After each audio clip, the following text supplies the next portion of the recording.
Selamat pagi anak-anak sekalian. Selamat berjumpa kembali di pertemuan kita kali ini.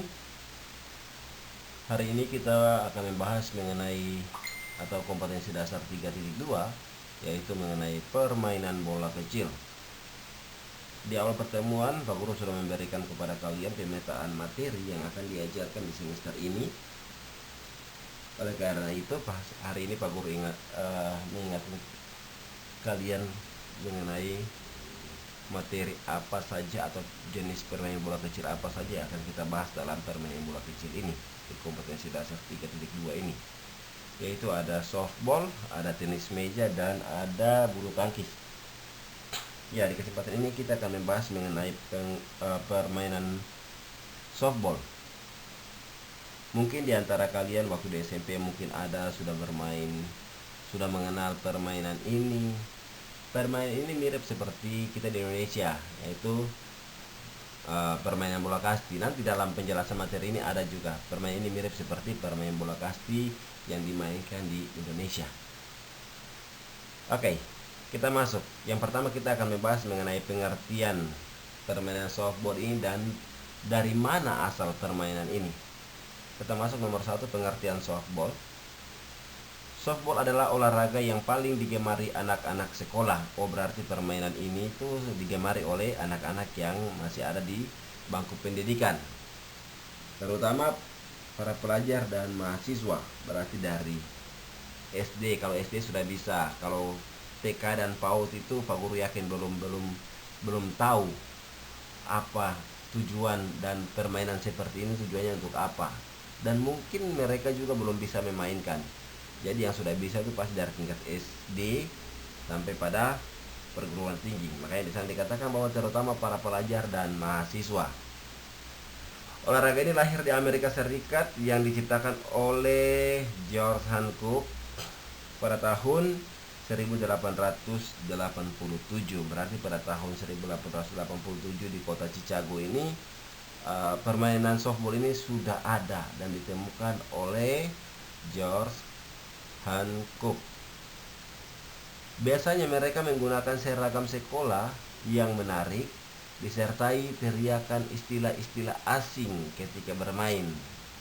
Olahraga ini di Indonesia mirip dengan permainan bola kasti. Ini berarti di negara kita tuh mirip dengan salah satu permainan yang biasa kita mainkan di negara kita itu bola kasti. Tapi bedanya dalam permainan softball ini tidak mengenal yang namanya bostok, seperti yang terdapat pada permainan bola kasti yang kita mainkan di Indonesia ya. Soft berarti lembut. Permainan bola yang lembut yang tidak mengenal yang namanya kekerasan dalam jenis permainan ini ya. Namun demikian, permainan softball benar-benar membutuhkan ketangkasan dan kecerdikan karena hal ini sangat berpengaruh kepada pemain. Permainan ini dilakukan secara berregu baik pria maupun wanita, berarti bisa dimainkan oleh pria maupun wanita. Seperti itu. Oke, kita lanjut. Ya, kita lanjut yang kedua. Kita akan membahas mengenai lapangan dan perlengkapan permainan softball. Pak Guru yakin di antara kalian yang sudah bermain softball pasti sudah tahu bentuk lapangannya seperti apa dan perlengkapan yang digunakan itu apa saja dalam permainan ini. Oke, kita akan membahas yang pertama mengenai lapangan. Lapangan permainan softball berbentuk segi 4 dengan panjang sisinya yaitu 16,76 meter. Jarak dari pelempar atau pitcher plate ke home base adalah 13,7 meter.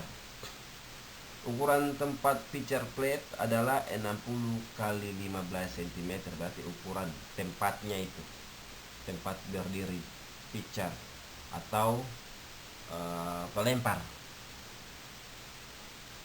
Kita lanjut ke perlengkapan yang digunakan. Perlengkapan untuk penjaga yaitu memakai sarung tangan terbuat dari kulit tebal seberat 283,33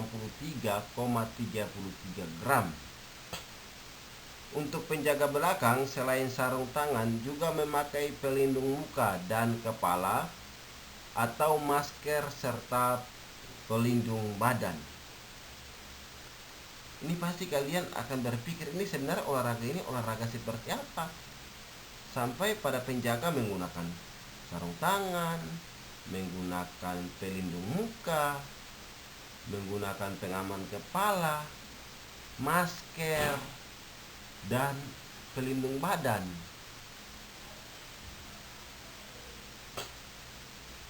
Iya, olahraga ini kita kenal, kalau yang sudah bermain pasti tahu bolanya itu lembek, atau pada saat mengenal badan itu biasa saja, atau sakit, atau memar bagi yang sudah pernah bermain.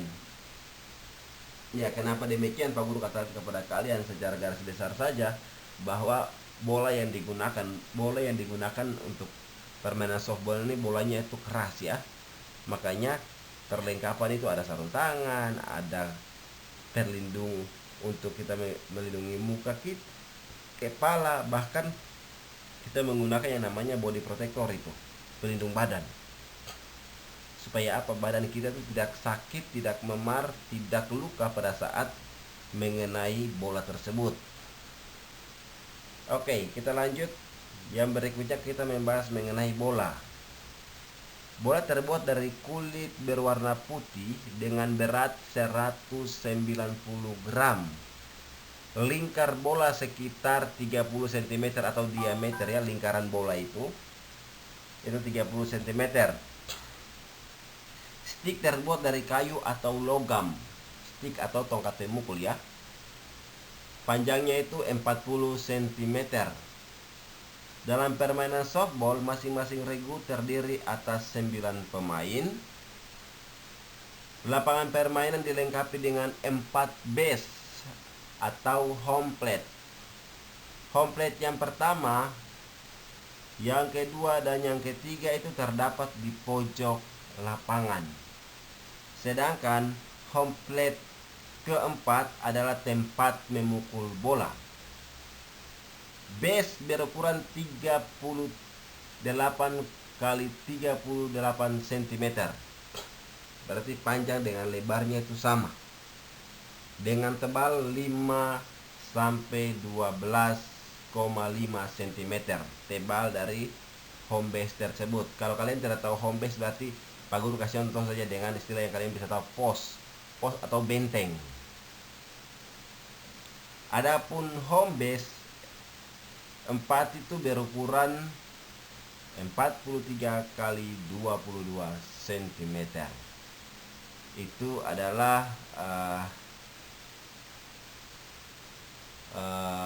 sarana pendukung permainan, sarana prasarana utama pendukung dari permainan softball ini, yaitu ada lapangan dan perlengkapan. Perlengkapan itu ada bola, ada stick atau tongkat pemukul, terus ada sarung tangan atau disebut dengan bahasa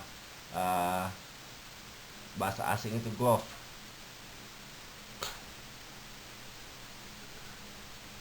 Itu sarung tangannya ya. Sedangkan stick atau pemukul, ada masker, ada body protector atau pelindung badan yang digunakan dalam permainan ini. Seperti itu. Oke, kita lanjut. Iya, kita lanjut.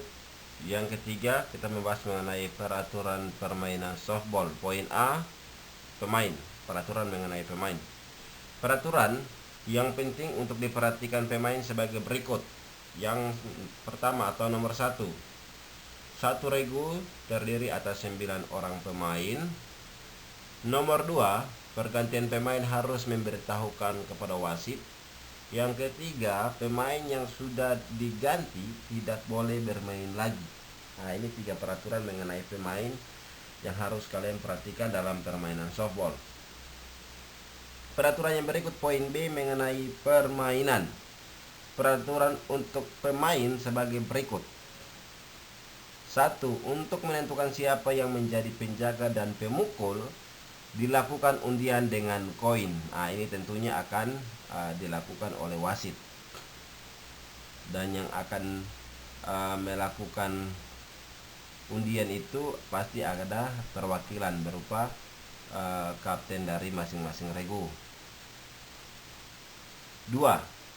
Permainan dilakukan dalam 7 inning atau babak untuk pertandingan antar sekolah. Waktunya 1,5 jam.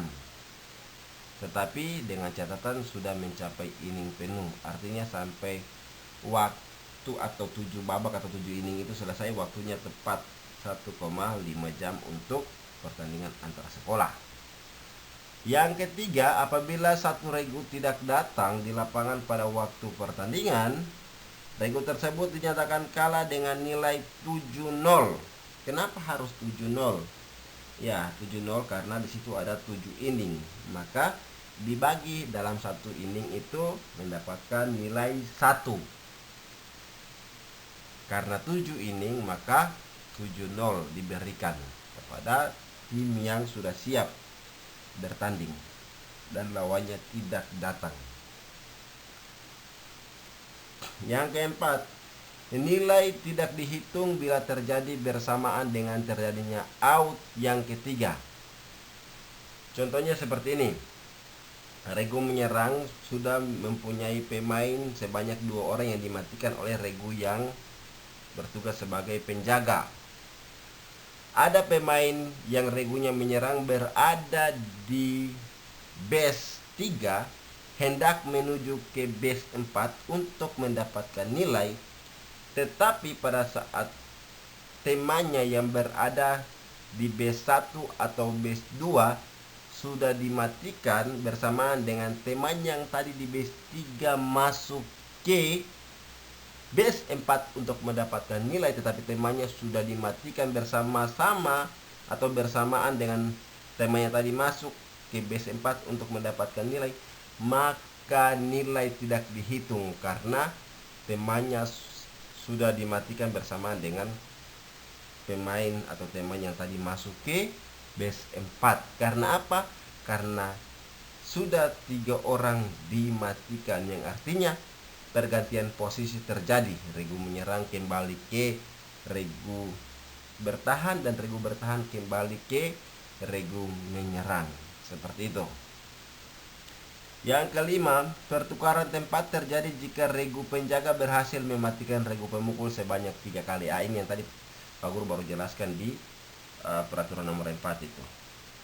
Jadi satu regu menyerang kembali regu bertahan, atau sebaliknya regu bertahan kembali menjadi regu menyerang, maka regu bertahan harus mampu mematikan pemain dari regu menyerang sebanyak 3 orang. Seperti itu ya. Oke, kita lanjut. Ya, kita lanjut. Masih mengenai peraturan permainan softball. Poin C, cara mendapatkan nilai atau angka dalam permainan softball. Peraturan tentang penilaian sebagai berikut. 1. Setiap pemain atau batter yang berhasil kembali ke home dengan selamat dan melalui jalan yang benar, baik atas pukulannya sendiri atau karena pukulan orang lain, mendapatkan nilai 1. Yang kedua, dalam permainan softball, pemain juga dapat dibedakan menjadi 2, yaitu infielder dan outfielder, dalam lapangan dan luar lapangan. Nomor 1, untuk mendapatkan nilai, ada 4 base, yaitu base 1, base 2, base 3, dan base 4. Jalur larinya itu yang pertama, pemain yang melakukan pukulan harus menuju ke base 1. Apabila hasil pukulannya jauh, pemain bisa langsung melakukan pergerakan atau berlari ke base 2, bahkan langsung ke base 3. Dan bisa juga melakukan atau berlari ke base 4 tanpa berhenti, tapi harus menyentuh base 1, base 2, base 3, base dan terakhir base ke-4. Berbeda dengan di sini dikatakan bahwa apabila sudah masuk menyentuh base 1, base 2, base 3 itu entah melalui pukulannya sendiri atau pukulan orang lain, maka mendapatkan nilai 1. Tetapi Pak Guru tambahkan kepada kalian bahwa ada yang namanya aturan mendapatkan nilai dalam permainan softball itu disebut dengan home run, yang artinya pemain tersebut akan melakukan gerakan lari menyentuh 3 base tersebut 1 kali gerakan dan kembali ke home plate atau base keempat tanpa dimatikan, maka mendapatkan poin 3. Itu yang disebut dengan istilah home run dalam permainan softball. Sedangkan kita mendapatkan nilai 1 apabila kita berlari ke B1, kita menunggu lagi teman kita melakukan pukulan berikutnya, terus kita menuju lagi ke base 2, kita menunggu lagi teman kita melakukan pukulan berikutnya, kita menuju ke base 3, dan terakhir kita masuk ke base keempat, maka itu mendapatkan nilai 1. Sedangkan home run terjadi apabila kita melakukan pukulan yang akurat, yang jauh dari penjaga, yang di sini dikatakan dengan istilah outfielder atau penjaga yang berada di luar area atau luar lingkaran lapangan. Penjaga tersebut tidak mampu menjaga atau menerima bola hasil pukulan kita dan tidak mampu mematikan kita di dalam base, maka kita bisa melakukan yang namanya home run, berlari menyentuh 3 base, base 1, base 2, base 3, dan kembali ke base 4. Itu kita mendapatkan nilai 3. Itu penjelasan mengenai cara mendapatkan nilai pada poin 1. Sedangkan poin 2 itu dalam permainan softball itu ada penjaga di luar dan di dalam. Ada yang menjaga base, ada yang menjaga daerah luar. Tujuannya apa? Apabila bola dipukul jauh keluar, sudah ada penjaga di sana. Ketika penjaga dapat menerima bola tersebut, secepatnya memberikan bola tersebut kepada temannya yang berada di area infielder, area base, penjaga base. Seperti itu ya. Oke, kita lanjut poin D. Batter dinyatakan mati atau pemukul dinyatakan mati. Peraturan untuk batter atau pemukul adalah sebagai berikut. Gimana kita lihat? Yang pertama atau nomor 1, pada pukulan kedua langsung ditangkap catcher. 2, first base telah dibakar sebelum batter mencapainya. Artinya begini, telah dibakar bukan berarti kalian ambil api terus bakar base, tidak. Pada saat pemain tersebut atau pemukul tersebut memukul bola dan berlari menuju ke base 1, sebelum pemain tersebut memasuki base 1, bola terlebih dahulu sudah diberikan kepada penjaga di base 1. Itu yang disebut dengan base telah dibakar. Maka pemain tersebut dinyatakan out atau mati. Yang ketiga, terjadi bound foul pada pukulan ketiga. Bound foul pada pukulan ketiga di sini artinya begini, kita melakukan pukulan pertama salah, pukulan kedua salah, dan pukulan ketiga salah. Itu yang disebut dengan bound foul. Yang keempat, fly ball yang tertangkap langsung. Fly ball berarti bola yang melayang jauh di atas.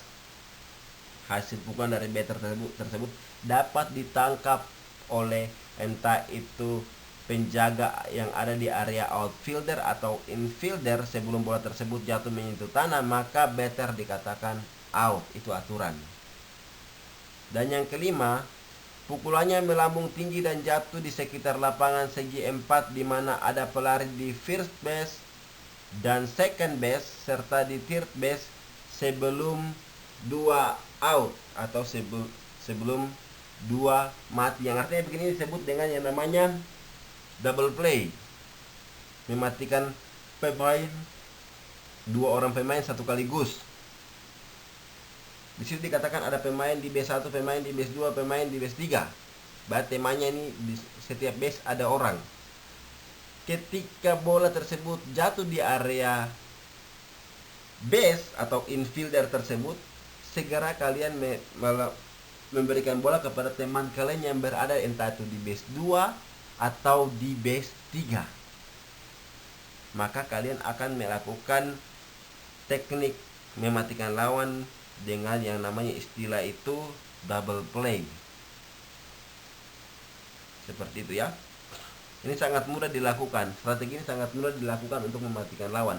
Kenapa Pak Guru katakan demikian? Karena di sana ada 3 base itu sudah diisi oleh pemain yang menyerang.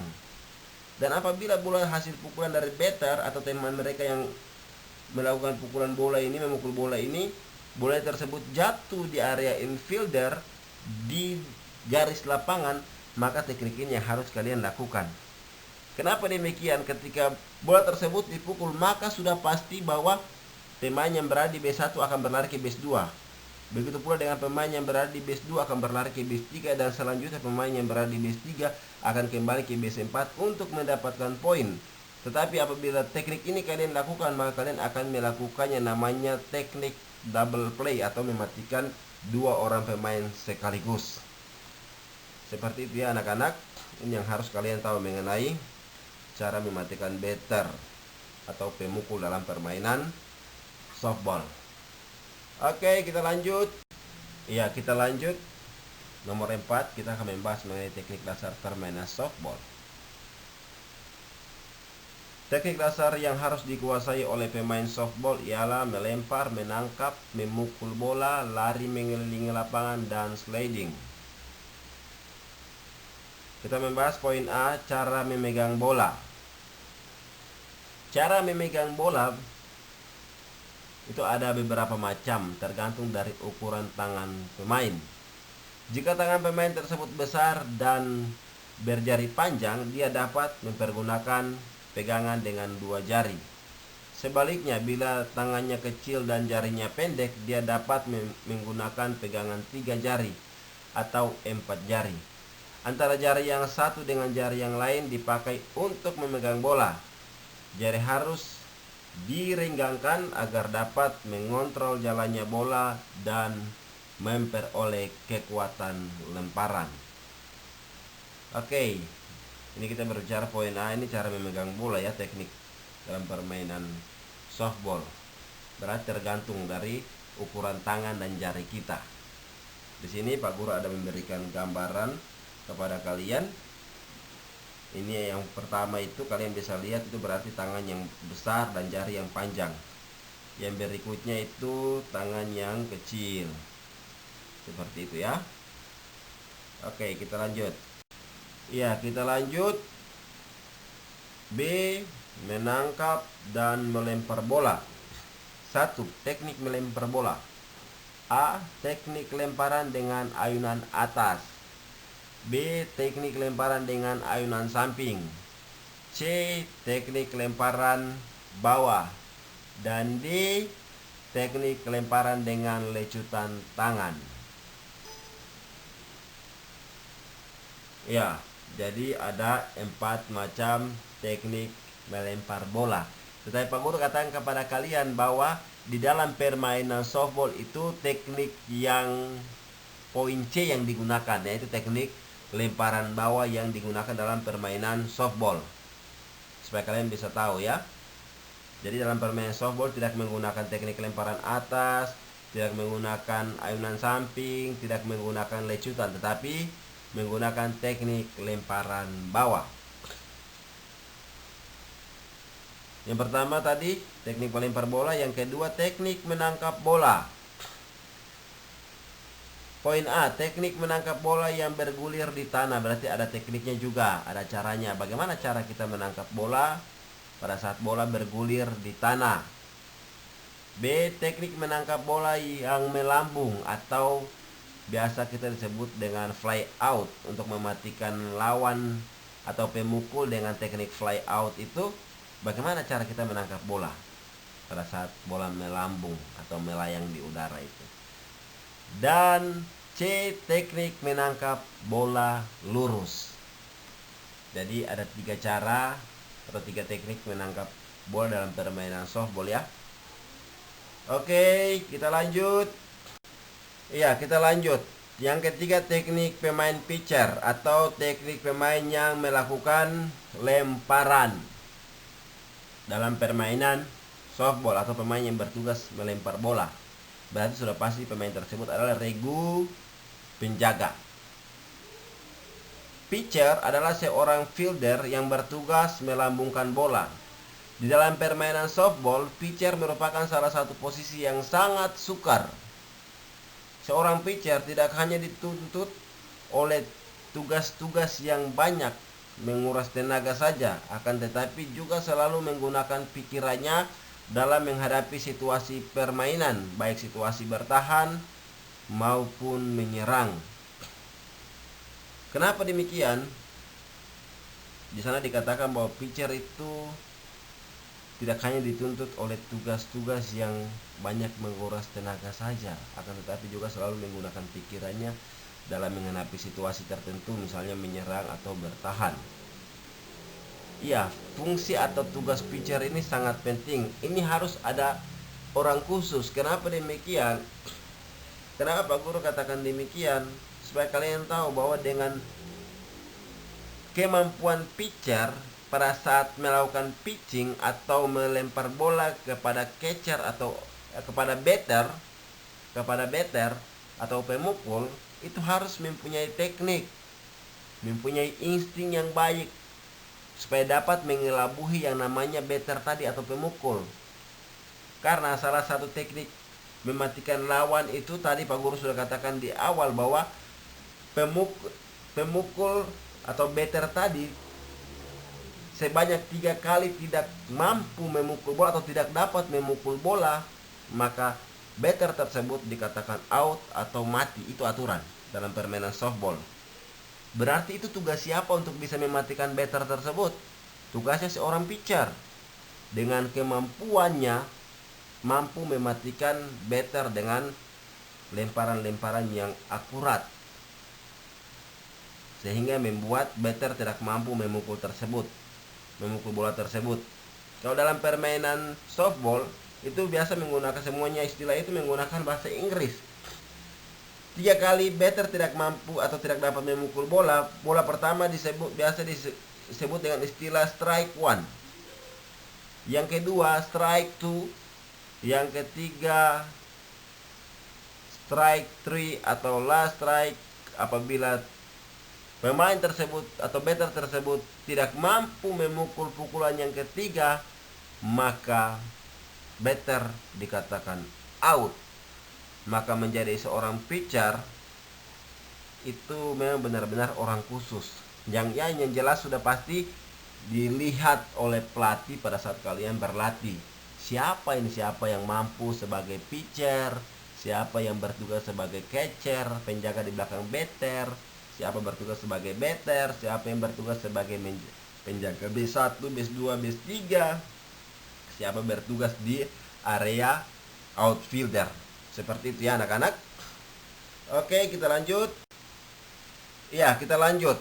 Yang keempat, tadi yang ketiga kita membahas mengenai teknik pemain pitcher. Sekarang catcher. Catcher itu orang yang bertugas di belakang orang defense atau pemain yang bertahan yang bertugas di belakang batter. Itu disebut catcher. Catcher adalah pemain jaga yang posisinya berada di belakang home plate. Dia bertugas menangkap bola yang dilemparkan pitcher ke arah pemukul. Terutama bila bola tersebut tidak dipukul atau gagal, bola-bola semacam itu harus dikuasai secara baik dan langsung. Terutama bila ada pelari-pelari yang menuju ke base. Hal ini untuk mencegah jangan sampai pelari-pelari tersebut masuk ke base berikutnya dengan mudah. Ini lagi kita ada istilah tambahan lagi, istilah yang Pak Guru harus berikan kepada kalian yang tidak ada dalam materi yang Pak Guru kasih. Kalau dalam permainan softball itu biasa disebut dengan istilah mencuri base. Mencuri base ini dilakukan pada saat pitcher melakukan pitching atau pitcher melakukan bola atau melempar bola ke batter. Itu mencuri base terjadi. Itu bisa jadi pemain dari base 1 menuju ke base 2, pemain dari base 2 menuju ke base 3. Tapi sangat jarang pemain dari base 3 menuju ke base 4. Kenapa demikian? Karena pemain yang berada di base 3 juga akan memperhitungkan dengan matang bola yang dilempar oleh pitcher ke temannya batter atau pemukul, bola tersebut dapat dipukul dengan baik atau tidak, Apabila bola tersebut gagal dipukul, maka sudah pasti catcher akan menahan bola tersebut. Apabila ada pergerakan lari dan gerakan lari dari pemain yang berada di base 3 menuju ke home plate, maka dengan sendirinya pemain tersebut akan dimatikan dengan cara catcher memegang bola tersebut dan menyentuh base. Maka pemain tersebut dikatakan out. Pada gambar ini menunjukkan bahwa ada 3 gambar, kalian bisa lihat situ. Cara menangkap bola yang rendah, cara menangkap bola lurus, cara menangkap bola tinggi. Yang pertama, cara menangkap bola yang rendah atau bola yang bergulir di tanah. Yang kedua, cara menangkap bola yang lurus. Yang ketiga, cara menangkap bola yang tinggi. Seperti itu ya. Oke, jadi masing-masing pemain itu punya tugasnya. Bukan asal ditunjuk, tidak. Harus ada, kalian mesti memahami dulu tugas kalian. Sebagai catcher itu apa, sebagai batter itu apa, sebagai pitcher itu apa, sebagai penjaga base 1 itu apa, base 2 apa, base 3 apa, dan penjaga di area outfielder tugasnya apa.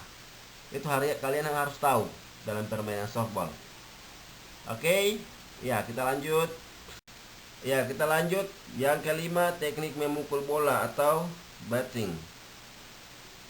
Memukul dalam permainan softball ada 2 macam, yaitu memukul bola dengan ayunan penuh, memukul bola tanpa ayunan.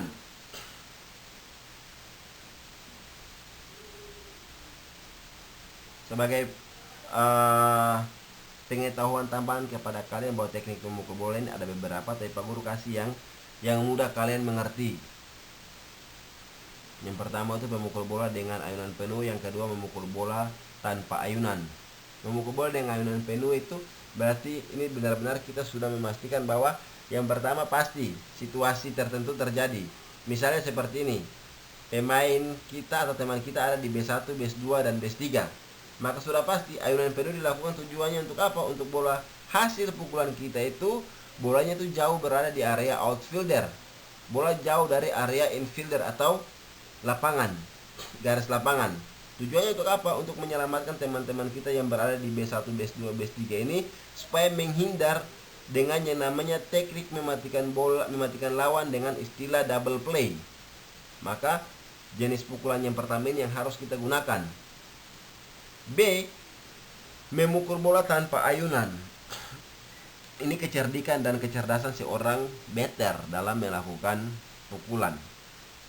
Ini misalnya juga pada saat situasi tertentu, misalnya ada temannya yang berada di base 3 hendak menuju ke base 4 untuk mendapatkan nilai, maka jenis pukulan ini yang digunakan. Tanpa ayunan, arahkan bola ke samping kanan atau kiri dari pitcher supaya bola tersebut sulit diterima oleh penjaga base 1, penjaga base 2, penjaga base 3, bahkan pitcher sulit menerima bola tersebut. Maka kita bisa memberikan peluang kepada teman kita untuk berlari dari base 3 menuju ke base keempat untuk mendapatkan poin untuk regu kita. Seperti itu. Ya, Pak Guru ulangi lagi, ada tambahan bahwa ada lagi masih ada 2 jenis pukulan lagi. Yang pertama, yang berikutnya itu memukul dan lari. Yang ketiga itu mencuri base. Tadi Pak Guru sudah jelaskan tadi di atas. Di slide sebelumnya Pak Guru sudah jelaskan mengenai teknik mencuri base itu seperti apa. Oke, kita lanjut. Kedua cara tersebut sama-sama mempunyai kelebihan dan kekurangan. Mengenai kapan atau saat apa teknik tersebut digunakan untuk menyerang lawan. Hal ini tergantung dari situasi dan kondisi pada waktu itu. Tujuan memukul dalam permainan softball sebagai berikut: mencapai base di depannya dengan selamat, menciptakan nilai, memajukan pelari di depannya. Itu yang tadi Pak Guru sudah jelaskan. Seperti itu ya. Jadi Pak Guru yakin pasti kalian sudah mengerti. Dengan 3 poin ini tujuan melakukan pukulan dalam permainan softball itu, dari 3 poin ini Pak Guru sudah jelaskan pada jenis pukulan di atas tadi itu. Tujuannya sudah ini sendiri. Tujuannya ada 3 itu, seperti itu. Oke, jelas? Ya, kita lanjut.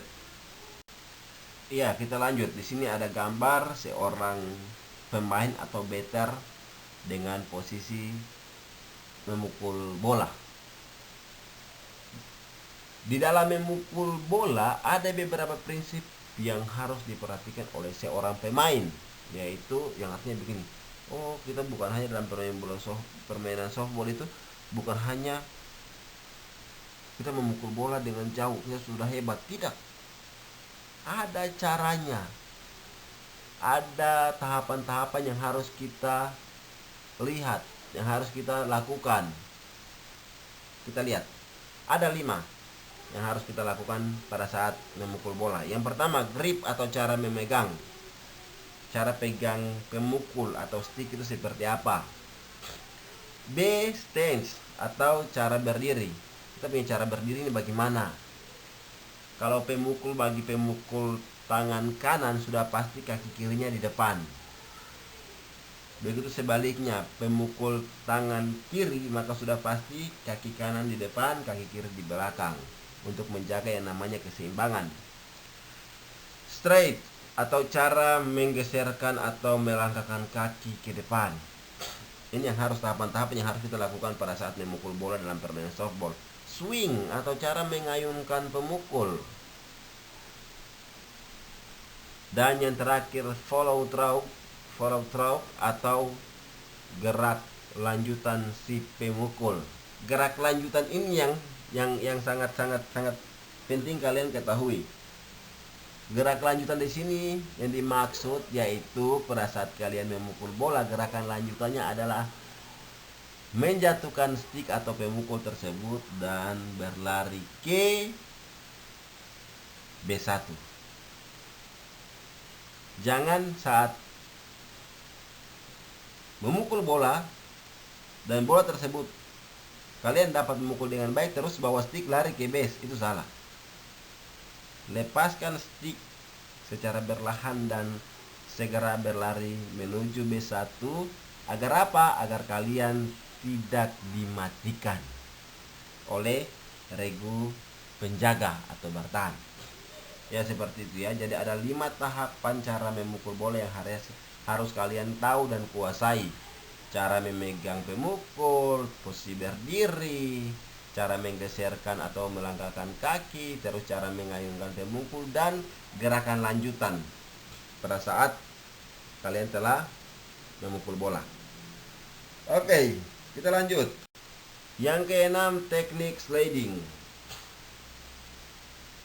Ya, di situ ada gambar teknik sliding. Ada tujuannya. Tujuan kenapa kalian melakukan teknik ini dalam permainan softball. Nanti Pak Guru jelaskan sesuai dengan penjelasan yang ada pada teori ini. Teknik sliding adalah cara untuk mencapai base dengan meluncurkan badan. Dalam melakukan teknik ini, pelari tidak boleh mengurangi kecepatan larinya. Penggunaan teknik sliding sebenarnya mempunyai 2 tujuan. Jadi, menggunakan teknik sliding ini ada 2 tujuannya. A. Untuk mengurangi lajunya lari ke arah base tanpa kehilangan tempo larinya dari base 1 ke base berikutnya dan dapat berhenti tepat di base-nya. B. Untuk menghindari sentuhan atau katukan bola oleh lawan sehingga dapat mencapai base-nya dengan selamat. Yang dimaksud Pak Guru akan jelaskan mengenai 2 tujuan sliding ini. Di situ dikatakan poin A dikatakan untuk mengurangi lajunya lari ke arah base tanpa kehilangan tempo larinya dari base 1. Tujuannya untuk apa yang dimaksud dengan poin 1 ini? Tujuannya apabila, dengar baik-baik, bersamaan dengan si penjaga base untuk pemain yang menjaga base ini tujuan untuk mematikan pelari yang berada di base 1 menuju ke base 2 tersebut. Pemain yang berada di base 1 berlari ke base 2 melakukan teknik sliding. Tujuannya untuk apa? Untuk salah satu tubuhnya terlebih dahulu menyentuh base sebelum penjaga base menyentuh base tersebut. Apabila salah satu tubuhnya sudah menyentuh base, maka pemain tersebut tidak bisa dimatikan.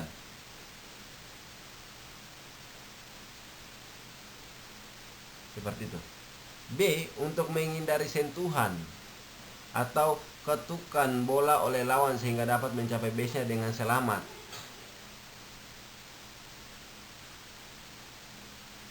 Yang artinya begini, sebelum bola dipegang oleh lawan yang berada di base, pemain sudah datang terlebih dahulu dengan melakukan teknik sliding ke base tersebut. Oke, kita lanjut. Macam-macam teknik sliding. Nah, ini ada 3 macam ya teknik sliding dalam permainan softball. Teknik sliding lurus atau strike leg slide. Yang berikutnya B. Teknik sliding mengait hook slide. Dan yang berikutnya C. Teknik sliding dengan kepala lebih dulu atau head first slide. Wah, kalau ini berbahaya nih. Yang ketiga nih tidak boleh digunakan, berbahaya. Yang pertama, kalian bisa gunakan sliding lurus, berarti kedua kaki kalian atau salah satu kaki kalian diluruskan ke depan. Kedua kaki kalian diluruskan ke depan. Yang berikutnya teknik sliding mengait, salah satu kaki depan dan salah satu kaki kalian dilipat untuk menahan kecepatan kalian. Yang ketiga ini sangat berbahaya, jangan digunakan. Kenapa demikian? Kalau di lapangan yang asli, lapangan asli softball itu sangat berbahaya ketika kalian gunakan ini, teknik ini. Kenapa guru katakan demikian? Karena base-nya itu keras loh. Base itu keras. Walaupun kalian ada menggunakan helm, masker, tapi Pak Guru sarankan teknik ini jangan digunakan pada saat praktek ya. Yang penting kalian bisa tahu bahwa ada 3 teknik sliding dalam permainan softball. Tetapi Pak Guru sarankan apabila praktek kalian gunakan teknik yang pertama, sliding lurus dan sliding mengait. Seperti itu ya. Ini ada gambar slidingnya di sini, kalian bisa lihat. Oke. Seperti itu ya, inilah teknik dan sejarah permainan softball yang bisa kalian pelajari dan kita akan praktek apabila kondisi sudah normal dan kita sudah bisa belajar lagi di sekolah, maka kita akan praktek. Kenapa guru katakan kita harus? Iya benar, kita harus praktek. Kalau tidak praktek, kita hanya mengerti teorinya tanpa melakukan praktek. Pak Guru yakin bahwa kalian tidak bisa bermain softball dengan baik dan tidak mengalami langsung yang namanya teknik-teknik yang diajarkan dalam teori ini. Maka sangat sulit untuk kalian pahami tanpa melakukan praktek. Oke, sekian materi softball. Kita akan lanjut dengan materi tenis meja. Pak Guru katakan kepada kalian bahwa Pak Guru langsung memberikan semua materi permainan bola kecil di pertemuan hari ini. Kenapa demikian? Karena kita dibatasi oleh waktu. Dalam bulan ini saja kita akan melakukan pertemuan paling kurang 1, paling banyak 2 kali pertemuan. Dan untuk mempersingkat waktu dan tanpa mengurangi materi yang Pak Guru berikan kepada kalian, Pak Guru akan memberikan semua materi kepada kalian yang ada di semester ini. Jadi Pak Guru akan memberikan materi lewat penjelasan dalam slide ini. Yang punya data boleh langsung, yang punya data atau yang punya wifi di rumah boleh langsung buka link YouTube-nya, kalian bisa nonton. Di situ ada penjelasan Pak Guru. Dan yang tidak mempunyai data, Pak Guru akan memberikan materi, jadi kalian bisa baca. Kalian bisa buka PowerPoint dan kalian bisa baca. Atau yang tidak punya sarana pendukung laptop, HP, tablet, tidak punya, kalian boleh datang minta materi di Pak Guru di sekolah ya. Datang Pak Guru, rumah Pak Guru itu ada di belakang itu, aula sekolah itu. Pak Guru tinggal di sini. Jadi kalian bisa datang minta, Pak Guru saya minta materi Penjas kelas 10 semester ini. Oke, Pak Guru akan berikan kepada kalian. Seperti itu ya. Oke, baik. Kita akan lanjut ke materi berikutnya.